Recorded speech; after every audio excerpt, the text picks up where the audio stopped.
Interesante, ya esto lo hemos dicho, yo soy director de la Escuela de Nutrición de la Universidad del Sinuse de Cartagena y como no se trata de títulos y demás, pues vamos a proceder a hacer el ejercicio. Vamos a hablar entonces, a hacer un pequeño repaso de qué es la composición corporal, vamos a hablar también de qué es bioimpedancia, llegaremos al ángulo de fase y por qué el ángulo de fase es un buen pronóstico de estado nutricional en pacientes hospitalizados y no hospitalizados. Lo primero es decir entonces que la composición corporal es un proceso fundamental para la valoración del estado nutricional de personas sanas y enfermas, ¿cierto? En términos generales permite determinar las necesidades energéticas y las reservas corporales. Que adicionará a eso es fundamental en la detección temprana de desórdenes nutricionales, que es parte básica del estudio y tratamiento de enfermedades crónicas degenerativas, hoy está ganando mucho más fuerza que antes, y que hoy tiene múltiples usos en la nutrición normal, clínica y deportiva. En términos generales, la composición corporal entonces se basa en el estudio de la variación de la distribución de los componentes corporales, que básicamente es la masa grasa y la masa libre de grasa, y que esa masa libre de grasa pues básicamente está relacionada con los músculos, los huesos, el agua corporal total, que se divide entre el agua intracelular y la extracelular y el contenido mineraloso en muchos casos. En términos generales, ya hay evidencia científica. Desde el 2012 nos venía diciendo revistas importantes como Nutrición y Metabolismo que efectivamente la evaluación corporal se puede usar como una evaluación y una herramienta de nutrición clínica. Y por aquí en el 2015 también nos decía Aspen y la Journal Parenteral y Enteral que efectivamente la composición corporal se puede usar como un ejercicio de nutrición clínica importante. Básicamente la composición corporal, según estos autores, se ha venido usando como factor predictor de toxicidad y supervivencia, pero también se ha venido utilizando para medir la intervención nutricional, la intervención farmacológica y el ejercicio físico. Estos son asuntos muy importantes porque si bien es cierto son los usos que dicen estos académicos, la verdad es que todos los días hay más usos de la evaluación de la composición corporal. Y efectivamente, como nos decía el doctor, pues existen varios métodos para evaluar la composición corporal. Un método que es el método directo, los indirectos y los doblemente indirectos. El método directo entonces es el gold estándar, que es la disección de cadáveres. Y aquí cabe la pena mencionar algo, y es que es el único método de evaluación de la composición corporal que saca grasa visceral. No hay ningún aparato de bioimpedancia en el mercado que diga eso, y si lo dice es mentira. Y quiero ser tajante en eso. No hay ningún equipo de bioimpedancia que pueda medir grasa visceral. En términos generales, el gold estándar para eso es la disección de cadáveres. Existen algunos métodos indirectos que se acercan al gold estándar, pero la bioimpedancia no. En términos generales, el doctor que me antecedió ha hablado un poquito de los métodos indirectos, especialmente el de la densitometría. Pero el de las imágenes, existen todas estas técnicas para evaluar la composición corporal, las físicas todas estas y las densitometrías estas. Y están los doblemente indirectos, que es la antropometría, que es la más usada por los nutricionistas en todo el mundo, la conducción eléctrica total y la bioimpedancia, que es en lo que nos vamos a centrar en este 20 minutos que nos faltan. Básicamente, uno podría decir que hay unos que son mejores que otros, todos tienen limitaciones y todos tienen ventajas. Especialmente para algunos profesionales la mayor limitación es el costo, pero dependerá del momento, de la institución, de los recursos de la institución, para poder saber cuál método utilizo y cuál es mejor. ¿Cierto? En términos generales, los dos más usados hoy por nutricionistas en nutrición clínica están relacionados con la bioimpedancia eléctrica y la antropometría. Básicamente los dos entonces son métodos doblemente indirectos. El primero está basado en el paso de una corriente eléctrica y el segundo basado en mediciones de circunferencias, parámetros, perímetros, pliegues, etc. Esta es una técnica simple, rápida y no invasiva, y la otra es una técnica un poco más complicada debido a que tiene que ubicar correctamente pliegues, puntos óseos, que existe en ella un error en la técnica para la toma de la medida. Eso significa que hay que estudiar una técnica correcta y que en este hay un poco error en la toma del dato, ya que no necesita calibrar equipos, sino que lo que necesita es saber manejar el equipo. En términos generales, puede ser relativamente económica dependiendo del equipo y esta efectivamente es mucho más económica que cualquiera. En términos generales, cuál usar dependerá, insisto, de los recursos, la institución y los objetivos que queramos lograr institucionalmente. Entonces, la bioimpedancia básicamente consiste en la resistencia que ponen los tejidos corporales al paso de una corriente eléctrica. Y ese es el principio de la bioimpedancia. Y básicamente porque la masa magra opone poca resistencia al paso de esa corriente y la masa grasa opone resistencia mayor. Entonces volvemos a lo mismo. La bioimpedancia no saca la grasa, la calcula por asuntos diferenciales. Es decir, que utiliza fórmulas matemáticas para calcular con el paso de la corriente cuánta grasa tiene. Todos los equipos hacen lo mismo. Entonces nunca la bioimpedancia toma la grasa de manera directa. Por eso el que les diga que está tomando grasa visceral no nos está diciendo la verdad. En términos generales, la bioimpedancia entonces es un método doblemente indirecto usado para evaluar la composición corporal en entornos clínicos y en campo. Ahorita vamos a profundizar un poquito más en eso. Y el principio fundamental es que entonces es el paso de la corriente. Básicamente la corriente de alta frecuencia traspasa la célula. Cuando hablamos de una corriente de alta frecuencia estamos hablando en kilohertz, o sea que esa frecuencia es indolora y no genera ningún tipo de malestar en el usuario ni en el paciente, pero básicamente es mayor de 20 kilohertz. Y hay una que es de baja frecuencia que es menor de 20 kilohertz. Como no tiene la fuerza para traspasar la célula, choca entre las células y me mide el líquido extracelular y el otro me mide lo que hay dentro de la célula. Muy importante porque en términos generales, básicamente la bioimpedancia en sus distintas técnicas, como ya lo hemos dicho, tiene una enorme difusión en la comunidad científica y ya se lo están hablando desde 1986. Y básicamente existen tres tipos de bioimpedancia. El que utiliza monofrecuencia, el que utiliza bifrecuencia o el que utiliza multifrecuencia. Y existen muchos equipos en el mercado. Básicamente uno que puede uno decir que está descartado es el de monofrecuencia. Básicamente no sirve como valor pronóstico porque básicamente no está traspasando la célula. Es decir, que aquellos equipos que utilizan monofrecuencia nunca me van a poder medir el agua intercelular y el agua extracelular, porque me calculan el agua como agua corporal total. Y eso es de mucha importancia, porque después vamos a ver que un valor pronóstico también es el equilibrio intra y extra. En términos generales, los dispositivos de multifrecuencia permiten ir más lejos en el análisis de los compartimentos y me puede sacar más cosas. Pero además de eso, dentro de ellos, aquellos que usan multiorganismos. Es decir, puede ser que un equipo que les estén vendiendo digan que sacan, que sea multifrecuencia, pero todos los cálculos que sacan, los sacan solamente con un algoritmo. Entonces siempre será mejor que esos cálculos que son de regresiones sean de muchos algoritmos para poder comparar entre ellos y sacar un valor muchísimo más exacto. Entonces no solamente que es mejor un equipo que tenga varias frecuencias, sino que además de eso utilice varios algoritmos para calcular por regresiones toda la información que nos brinda el equipo. En términos generales, la bioimpedancia entonces es un método no invasivo, relativamente barato y se puede realizar en pacientes hospitalizados y en cualquier lugar porque hoy se cuentan con equipos portátiles. Cuando hablo de cualquier lugar, también en la práctica clínica de pacientes hospitalizados, inclusive en UCI, así tengamos muchas discusiones académicas alrededor.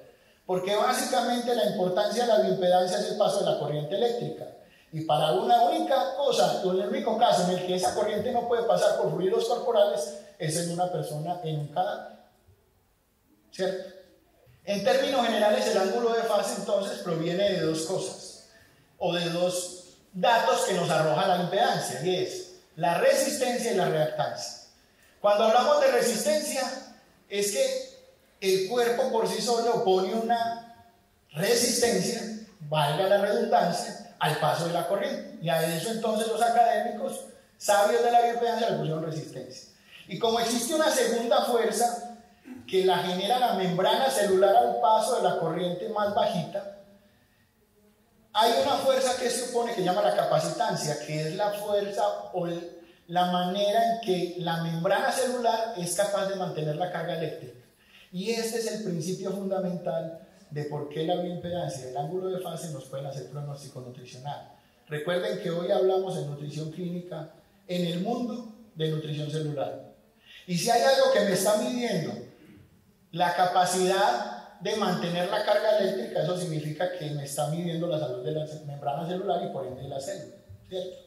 En términos generales, entonces, cuando yo tengo mayor estatura, debo de tener mayor resistencia. Es decir, que ese ángulo de fase debería ser mayor, ¿cierto? Significa que una persona que tenga menos estatura tiene menos ángulo de fase. Aunque a veces dependerá de la calidad nutricional que tenga en sus células. Entonces puede ser muy alto.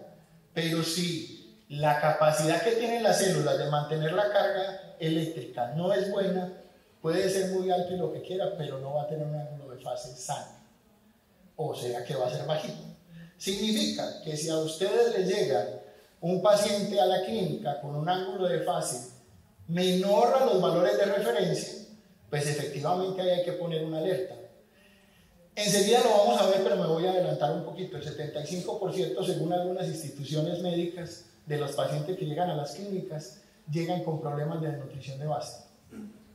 Significa que deberíamos de tener una herramienta útil para dejar la valoración global subjetiva, que es muy subjetiva, y poder evaluar a esos pacientes de una manera que sea más científica y que nos arroje datos que puedan pronosticar que si ese usuario tiene problemas nutricionales no lo vamos a poder operar, no se va a poder recuperar fácilmente. Y lo que significa es que entonces la nutrición deja de ser un proceso dentro del hospital para ser el proceso fundamental del hospital. Porque si los pacientes están llegando con problemas nutricionales, los días de estancia a cama, los días de rotación de cama, los costos médicos y demás se van a aumentar. Significa que si utilizamos el ángulo de fase como un elemento pronóstico del estado nutricional antes de que llegue a los servicios clínicos, pues estamos preveyendo los costos, estamos previendo la enfermedad. Significa que yo podría escoger a cuáles usuarios voy a mandar al área de nutrición para que sea evaluado y para determinar con otros elementos diagnósticos qué es lo que está pasando con ese usuario. En términos generales, entonces, el ángulo de fase está relacionado con la reactancia, la resistencia y la cantidad de energía que yo le paso con el aparato al cuerpo. Y eso en términos generales va a depender de si es alta frecuencia o no, y cuando yo puedo eso, pues yo puedo medir en la célula el ángulo de fase. En términos generales, el ángulo de fase, entonces, me permite a través de la reactancia, porque está asociada con el tamaño de la célula y la integridad de la membrana celular, ser valor pronóstico. Pero adicional a eso, predice la masa corporal celular, por eso es indicador de estado nutricional. Está directamente relacionado con la desnutrición y el pronóstico clínico del paciente, siendo independiente de las ecuaciones de regresión de peso y de hidratación. Eso es muy importante, porque entonces, si yo tengo un paciente en UCI y ese aparato me puede tomar la bioimpedancia acostado, yo no necesito pesar al paciente y le puedo sacar la bioimpedancia y le puedo sacar el ángulo de fase. Y si le saco el ángulo de fase, me puede determinar el valor pronóstico del tratamiento y determinar si eso que estamos haciendo, acompañado de otros métodos como el que nos contó el doctor, pues podríamos tener una mejoría significativa del paciente, lo que implicaría menos estancias y menos costos enormes. En términos generales, además, el ángulo de fase mide la integridad de la célula, es decir, la permeabilidad de la membrana celular, y también mide el tamaño celular, es decir, la hidratación de la célula, pudiendo ser aún mejor que otros indicadores bioquímicos y nutricionales y antropométricos. Se los voy a poner de esta manera. Si eso funciona para personas que están hospitalizadas, imagínense lo que pudiéramos hacer con personas sanas. ¿Qué tal que eso se pudiera hacer para hacer tamizajes nutricionales y determinar valor pronóstico en personas antes de que nos lleguen al hospital? Estaríamos haciendo prevención primaria, ¿cierto? Eso sería revolucionario en el sistema de salud, en cualquier sistema de salud del mundo. En términos generales, La masa celular corporal evalúa los componentes celulares implicados en los procesos bioquímicos y metabólicos de la producción de energía. El estado nutricional, el nivel de actividad y los procesos patológicos alteran la masa corporal celular, constituyendo un biomarcador útil. Eso nos lo están diciendo desde el 2004 y desde el 97. ¿Qué significa eso? Que hay gente que ya lo ha venido usando en el mundo y que a nosotros nos ha venido llegando un poquito tarde. En términos generales, la masa de proteína metabólica, que es otro dato que nos arroja la bioimpedancia, nos puede determinar si el paciente tiene caquexia. ¿Por qué? Porque si no tiene la cantidad de masa de proteína metabólica que debería tener, pues alguna cosa está pasando con ese usuario, ¿cierto? Y si está hospitalizado, pues lógicamente que es peor, o significa que el tratamiento nutricional que le estamos dando no está sirviendo, o que hay algún asunto adicional que no hemos podido diagnosticar. Entonces, al tener en cuenta este dato con los otros datos bioquímicos y los otros datos que tenga el médico, pues efectivamente vamos a hacer prevención secundaria. También nos puede entonces hacer un diagnóstico de desnutrición y lógicamente que de sarcopenia. En términos generales, el ángulo de fase y el equilibrio de agua extra e intracelular me habla del intercambio celular del sodio y potasio. Y ya está comprobado desde hace rato que ese intercambio sodio-potasio lo que me está monitoreando es estados inflamatorios. Y recuerden que todas las enfermedades crónicas degenerativas están hablando hoy de que son enfermedades inflamatorias de la célula. Significa que si usted tiene esos tres parámetros en la clínica, usted puede estar pronosticando cómo se está recuperando su paciente, si ese tratamiento que usted le está dando está sirviendo o no, y cuáles son los cambios que tengo que hacer en el tratamiento antes de que ese paciente empeore. En términos generales, se ha usado el ángulo de fase en pronóstico de estado nutricional desde el 88 y algunos asuntos anteriores. Pero básicamente el soporte bibliográfico que está en la literatura habla que es a partir del 1988. Y dice que es un excelente marcador nutricional y que también puede indicar alteraciones funcionales de la membrana. Eso es lógico gracias a lo que hemos visto. En términos generales, el ángulo de fase también por aquí en el 2004 nos decían que bajos valores de ángulo de fase vienen siendo significativamente asociados a riesgo nutricional. Otros autores, para en el 2005, nos decían que la práctica clínica diagnosticar a los pacientes con desnutrición adecuada y precozmente puede facilitar la intervención nutricional e influenciar positivamente su evolución clínica. De hecho, si una institución hospitalaria podría ahorrar mucho dinero si a todos los pacientes les pudiera medir ángulo de fase como media entrada. En vez de estar haciendo valoración global subjetiva en urgencias, si yo le hago eso a todos los usuarios y entiendo que eso me puede ahorrar dinero, pues imagínense que además de eso gano más plata porque tengo más pacientes en el servicio de nutrición hospitalaria.